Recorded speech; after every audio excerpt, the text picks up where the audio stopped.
Ob današnjem prazniku, dnevu žena 8. marcu, čestitke vsem damam seveda, so se v Kobilarni Lipica odločili, da vajeti za en dan prevzamejo ženske in to dobesedno. Pripravili so predstavo lipiške jahalne šole, v kateri so kot jahačice in kočijaženje sodelovale torej zgolj ženske. Prvo tovrstno predstavo so obiskovalci pozdravili odprtih rok in z bučnimi aplavzi.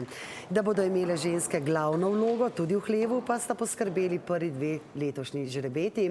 Obe sta namreč žrebički. Mateja Polšak-Čuk. Z dnevom žena po svetu praznujemo doseženo enakopravnost žensk. V Kobilarni Lipica so danes jahačice dokazale, da se lahko postavijo ob bok moškim kolegom. Pripravljali smo se približno en mesec.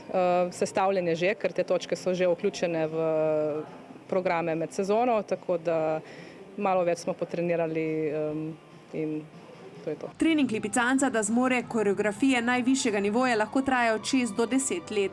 Današnja predstava je zajemala od damskega sedla, kakor so nekoč jahale plemkinje, do dolgih vajeti, pa tudi vožnjo s kočijo.